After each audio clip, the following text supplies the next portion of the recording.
الحمد لله وكفى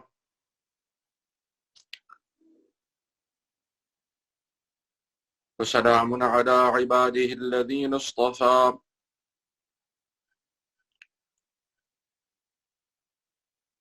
أما بعد فأعوذ بالله من الشيطان الرجيم بسم الله الرحمن الرحيم ربنا وبعث فيهم رسولا منهم يتلو عليهم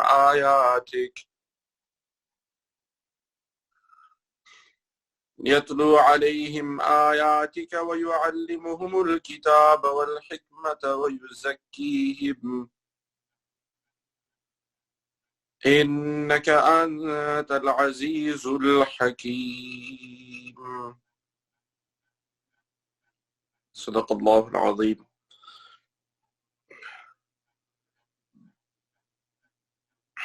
Ayat number 129 of Surat al-Baqarah. This is a continuation of the dua of Sayyidina Ibrahim alayhi salam and Sayyidina Ismail alayhi salam. In this ayah, Allah subhanahu wa ta'ala mentions the continuation of their dua. After they put up the qawa'id of the Baytullah, they put up the foundations and the structure of the Baytullah. So part of that dua was also Rabbana, O our Rabb, O Allah.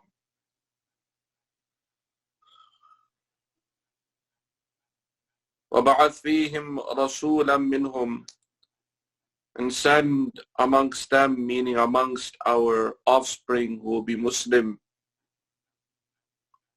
As Rabat and connection goes back to the previous ayah where they made the dua that, O Allah, make us Muslim towards you, Rabbana waj'alna muslimayni lak wa min dhurriyyatina ummatan muslimatan lak. Make us Muslim to you and also make our offspring Muslim to you, submissive to you, O Allah. So send amongst them, meaning send amongst our offspring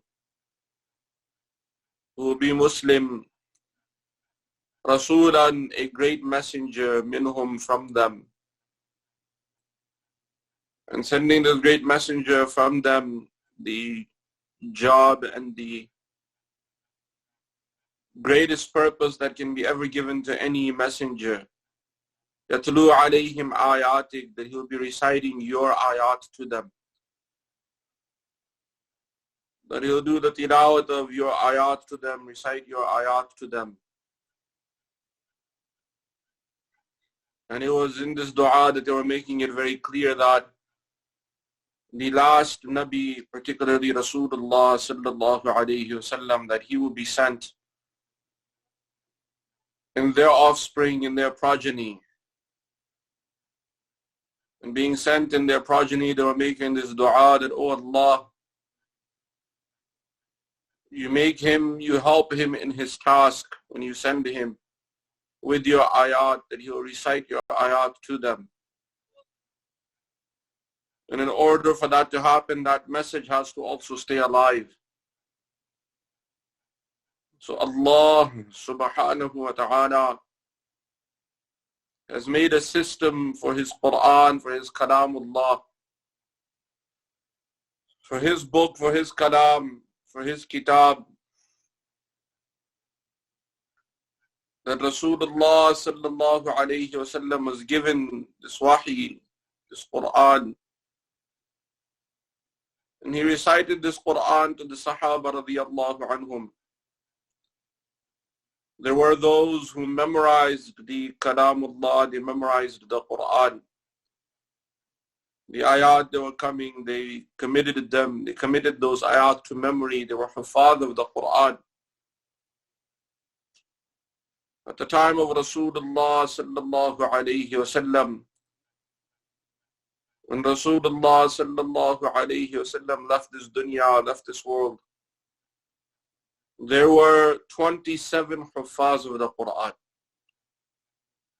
There were around 27 Sahaba radiallahu anhum who had memorized the Quran. Out of these 27 or 28 Sahaba radiallahu anhum ajma'een, there were 11 that were known and famous for their memory. There were those that were very, very famous for having the Quran very strong, and their hifz was very unique. They not only remembered the ayat, out of these 11, many of them also remembered the shan and nuzul behind those ayat, or the particular place where those verses were revealed. They had extraordinary kind of memory. Very gifted they were. So they also had in their minds the Quran, the details of the Quran, the ayat of the Quran. During the lifetime of Rasulullah sallallahu alayhi wasallam, there were 12 Sahaba radiallahu anhum. They were assigned as scribes to write down the Quran. So they wrote down the wahi. Rasulullah sallallahu alayhi wasallam particularly selected them for their beautiful quality of trustworthiness. They were not just random people, but they were selected by Rasulullah sallallahu alayhi wasallam because of their trustworthiness. They would not try and hide any part of this Quran, or they would not add anything to it from their side. They were given this great task of writing the Quran, writing the ayat of the Quran. They were also hufaz. They were also those who were given this gift of having memorized the Kalamullah, the Quran as well. So great system that Allah subhanahu wa ta'ala had put in place for the preservation of His Kalam, for the preservation of the Quran. In the ayat of the Quran, Allah subhanahu wa ta'ala tells us, "Inna nahnu nazzalna dhikr wa inna lahu lahafidhun." That definitely we have revealed this Quran, we have revealed this message, this reminder. Wa inna lahu lahafidhun, and we are going to protect this Quran. We're going to be its protectors. So Allah subhanahu wa ta'ala preserved the Quran, that it was put into writing at the time of Rasulullah sallallahu alayhi wa sallam. And there were Sahaba that memorized the Quran. After Rasulullah sallallahu alayhi wa sallam went back to Allah subhanahu wa ta'ala, he left this world. During the Khilafah of Sayyidina Abu Bakr as-Siddiq radiyallahu anhu, the Sahaba radiallahu anhum had faced some battles and some wars. And a few of those hufaz of the Quran, a few of those who had memorized the Quran, they were also shuhada. So Sayyidina Umar al-Faruq radiallahu anhu, he came to the Khalifa Sayyidina Abu Bakr as-Siddiq radiallahu anhu, and he told him that, listen, we need to compile the Quran. Yes, we have the Quran in the minds of the Hufaz. We have the Quran in writings, in different Sahaba have different portions. But we need to put it in a book format. It needs to be put together. And we need to preserve this. At the time of Rasulullah sallallahu alayhi wasallam, the reason this was not done was because the Quran was still being revealed, verses were still being revealed. So there was no time to actually compile it. But now no more new verses are coming. We need to put the Quran in one book format. We need to compile it. This was a very, very great mashwara. So they brought the Sahaba radiallahu anhum. And everyone agreed that yes, we need to compile this Quran. So then they finally decided that how should we compile or what will be the system of compilation. So they brought the scribes, and they also brought those Hufaz who were famous for their memory of the Quran. And they gave them this task, particularly Zayd ibn Thabit radiallahu anhu. Zayd ibn Thabit radiallahu anhu was famous for his memory. They brought him, and they brought other Sahaba radiallahu anhum, and they told them that you have to compile this Quran. So a system was made in compiling the Quran. They told all the Sahaba radiallahu anhum, announcement was made that anyone who has any part of the Quran, bring it. Wherever you may have written it or you may have memorized it, come and recite it in front of this panel of 11 Hufaz or 12 Hufaz. Bring that portion. And if it is authenticated by what you bring is authenticated by this group, and you also have a witness with you, meaning one of these will also become a witness that yes, this is part of the Quran. So then that will be made part of the Quran, and we will compile the Quran.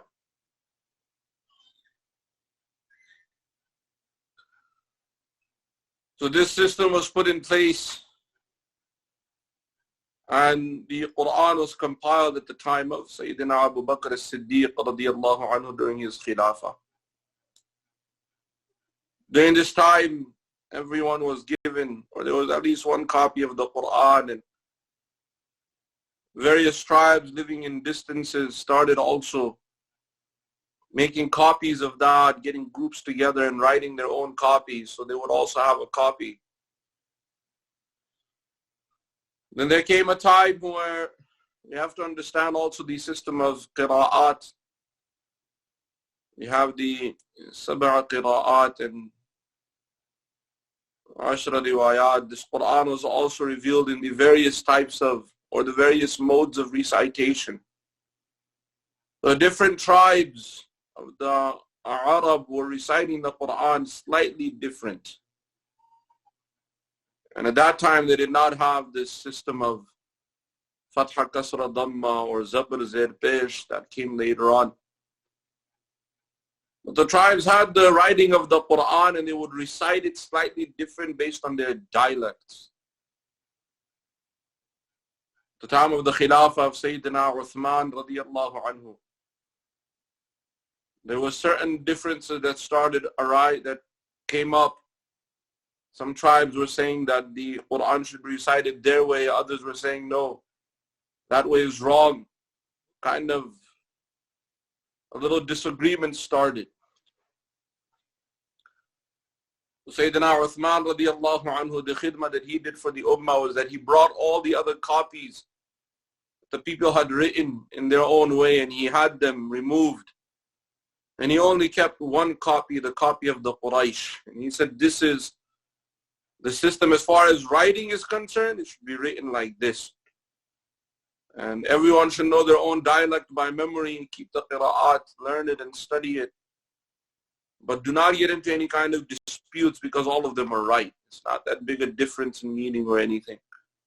So the Quran was again preserved in one way.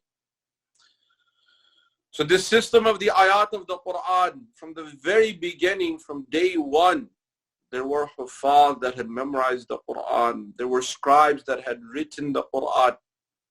It was not some system that came about later on. It started at the time of Rasulullah sallallahu alayhi wasallam. There were hufaz that had memorized the Quran, committed the whole Quran to memory. Very, very strong in their hifl. They were very, very strong in their memory. And they used to recite it. They had a system of recitation. There were even qurra, experts in the recitation and tilawat of the Quran and the qira'ah of the Quran. So Rasulullah sallallahu alayhi wasallam, he fulfilled this mission of nubuwwah, of prophethood, of giving and spreading this message and giving this Quran and making sure that it was preserved in the ummah till the day of judgment. He took great care and fulfilled this part of his nubuwwah, or this mission of his prophethood, to the best and most expert way. Allah subhanahu wa ta'ala orders Rasulullah sallallahu alayhi wa sallam, or has ordered Rasulullah sallallahu alayhi wa sallam in the Quran, يا أيها الرسول بلغ ما أنزل إليك من ربك وإن لم تفعل فما بلغت رسالته.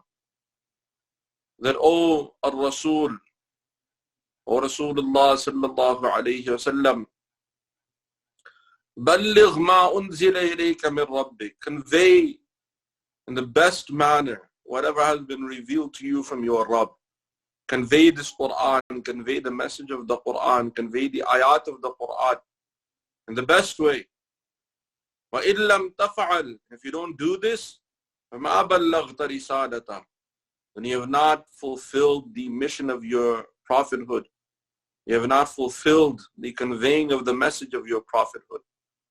So this was made very, very clear, and Rasulullah sallallahu alayhi wa sallam, he took great care in giving the ayat, and along with giving the ayat, he also gave the tafseer of the ayat. There were very, very great mufassirin amongst the Sahaba radiallahu anhum. There were amongst the Sahaba radiallahu anhum who were experts in understanding the meaning of the ayat of the Quran as well. Some of them were even young. And Allah subhanahu wa ta'ala makes this also very clear. In the ayat of the Quran, Rasulullah sallallahu alayhi wa sallam, he's told that when the Quran is being revealed to you, listen very carefully, don't even move your tongue. لا تحرك به لسانك لتعجل به إن علينا جمعه وقرآنا فإذا قرأناه فاتبع قرآنا ثم إن علينا بيانا. The ayat come in Surah Al-Qiyamah. Allah subhanahu wa ta'ala addresses Rasulullah sallallahu alayhi wa sallam that do not even move your tongue when the Quran is being given to you and it is being revealed to you. Don't even move your tongue. Amongst the ways that Rasulullah sallallahu alayhi wa sallam was given the message of this Quran,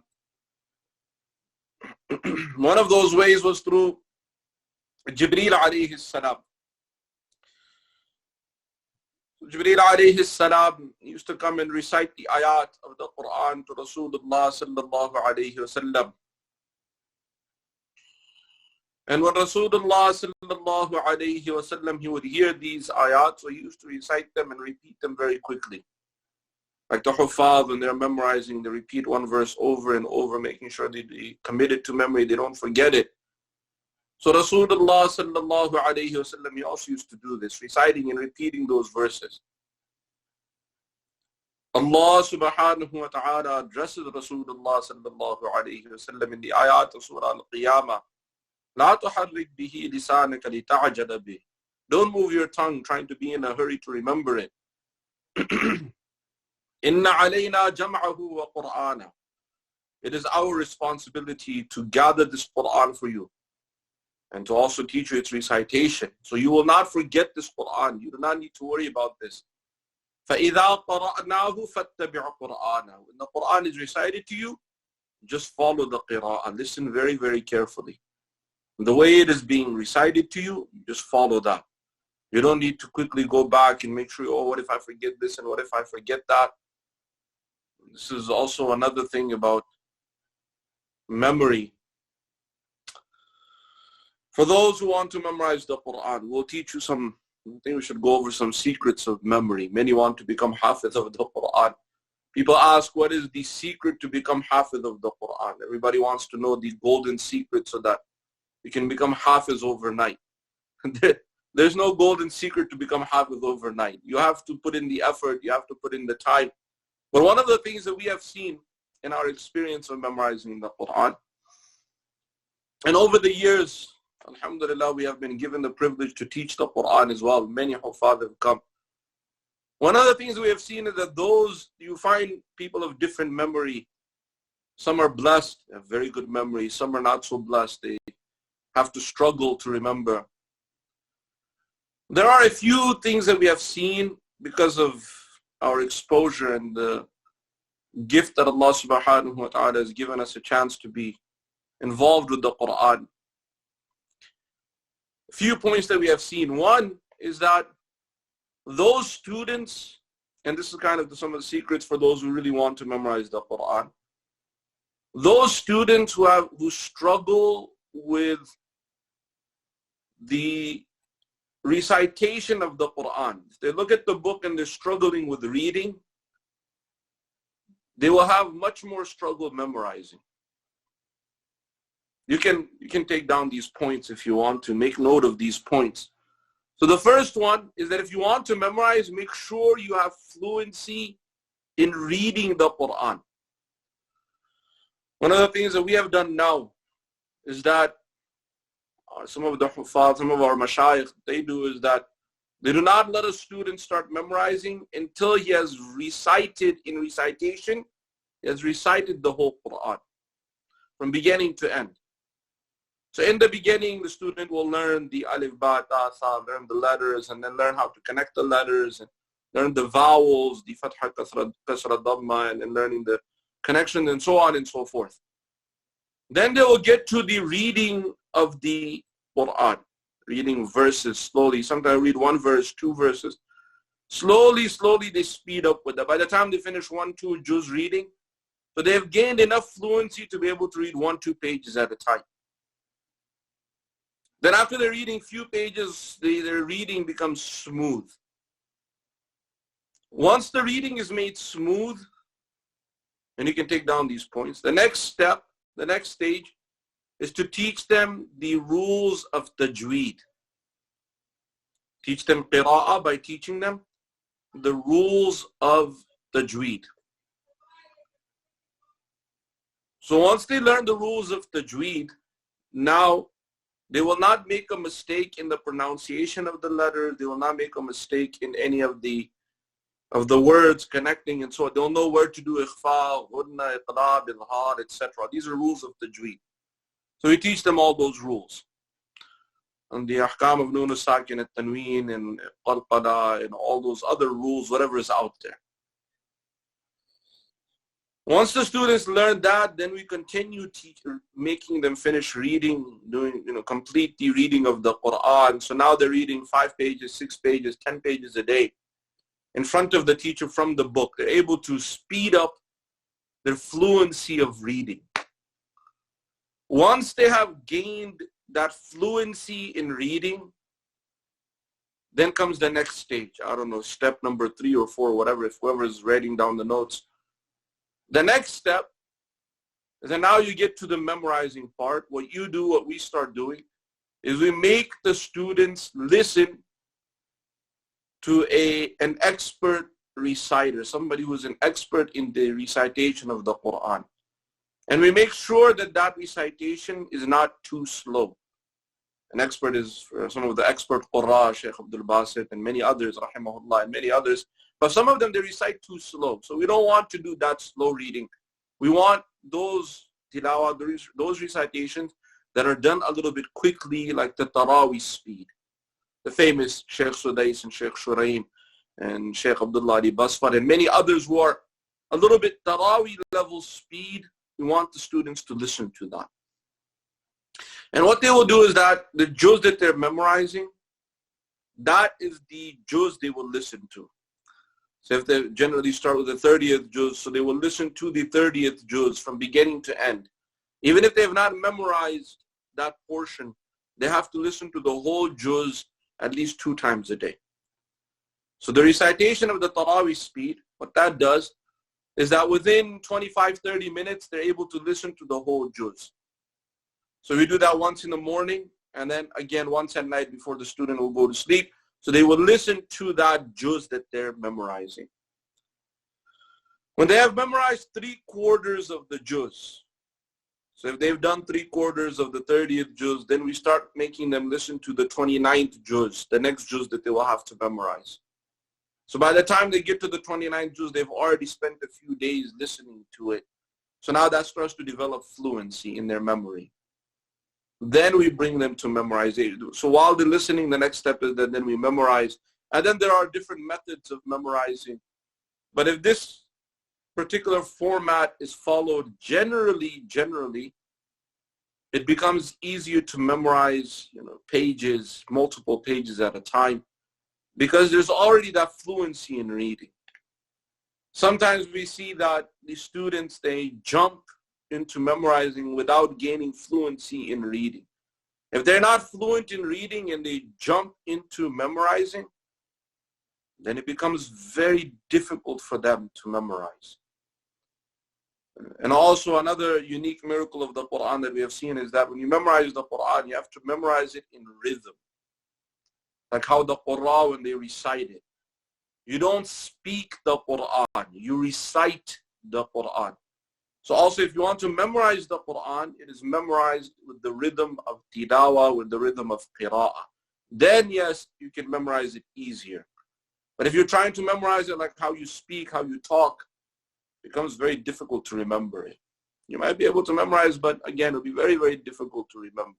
So these are some of the points on how the Hufaz nowadays, they become Hafid of the Quran. They memorize multiple pages.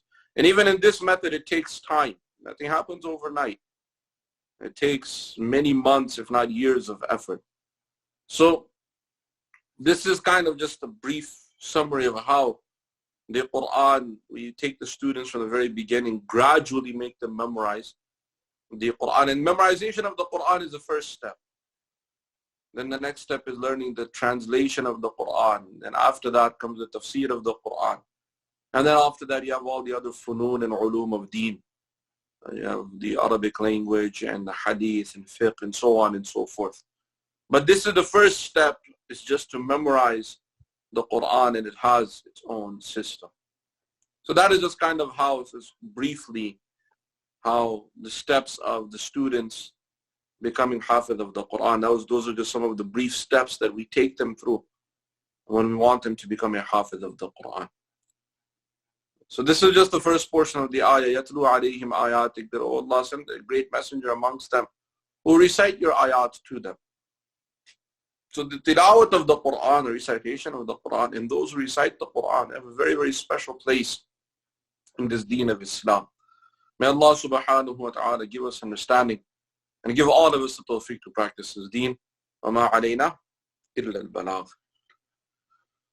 Alhamdulillahi Rabbil Alameen. والصلاة والسلام على سيد المرسلين وعلى آله وأصحابه أجمعين. ربنا تقبل منا إنك أنت السميع العليم وتب علينا إنك أنت التواب الرحيم. اللهم نور قلوبنا بالقرآن وزين أخلاقنا بالقرآن ونجنا من النار بالقرآن وادخلنا في الجنة بالقرآن. اللهم اجعل القرآن لنا في الدنيا قرينا وفي القبر مونسا وعلى الصراط نورا وفي الجنة رفيقا ومن النار سترا وحجابا.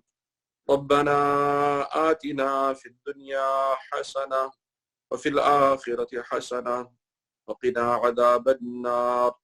سبحان ربك رب العزة عما يصفون وسلام على المرسلين والحمد لله رب العالمين.